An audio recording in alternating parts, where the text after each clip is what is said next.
Hello guys, good morning. Radhe Radhe সবাইকে। I hope সবাই উঠে গেছো। এখন সকাল 6টা পার হয়ে গেছে। সবাই উঠে গেছো, তো আমিও আজকে সকাল 5:30টায় উঠে গেছি। কেননা জানি না, কালকে আমার রাত্রে ঘুমই হলো না। রাত্রেও দেরিতে ঘুমালাম, আর আমার রাত্রে সারা রাত্রে ভালোভাবে ঘুমও ধরে নাই, যার জন্য সকালবেলাও 4:30টার সময় ঘুম ভেঙে গেছে।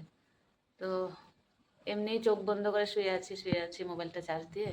তারপরে 5:30 বাজলো, ভাবলাম উঠে পড়ি। 5:30টার সময় উঠে গেছি। উঠে ঝাড়ু পোছা ঘরের কাজ যতটুকু ছিল করে, বাসন টাসন ধুয়ে এখন আমি জল খেলাম। গরম জল খেয়ে এখন আমি এই দেখো শাকগুলো বাজবো। কেউ দিয়ে গেছে শাকগুলো, মিষ্টি কুমড়ো শাক। এগুলো বাজবো, বেজছে এগুলো রান্না করবো আজকে। আর দেখি কি রান্না করি। তো তোমরা ভিডিওটা লাস্ট পর্যন্ত স্কিপ না করে দেখো। ছোট্টই ব্লগ আমার, রোজকার ব্লগ, ছোট্ট ব্লগ। তো দেখতে থাকো ভিডিওটা সম্পূর্ণ। তো দেখো, এই যে আধা কেটেছি, আর এগুলো ফেলে দেবো, লাগবে না। এই যে একটু বেছে কেটে নিয়েছি, আমার একার জন্য হয়ে যাবে। তো এটাকে এখন আমি ধুয়ে রান্না করব। তারপরে স্নান আছে। রৌদ্র আজকে খুব দিছে, আজকে তো খুব গরম দিবে মনে হচ্ছে আবার। তো যাই, কিচেনে যাই, তোমরা ভিডিওটা দেখতে থাকো।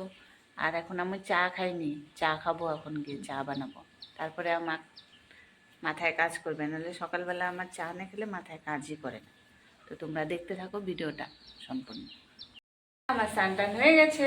স্নান টান করে আমি এখন দুধ অল্প ছিল, এটাকে গরম করছি, ব্রেকফাস্ট করব। আর হচ্ছে তারপর আমি দোকানে যাব। এই দেখো, আমি শাকটা বানিয়ে ফেললাম। খেতে বেশ ভালো হয়। তো এখন যাব আমি দোকানে। তো ভিডিও ভালো লাগলে লাইক কমেন্ট করে দিও, আর নতুন কেউ হয়ে থাকলে আমার চ্যানেলটাকে সাবস্ক্রাইব করে দিও। আর আজকের জন্য এই পর্যন্তই ভিডিও। কালকে আবার একটা নতুন ছোট্ট ব্লগ নিয়ে চলে আসবো তোমাদের সামনে। তো টাটা, সবাই ভালো থেকো, বাই।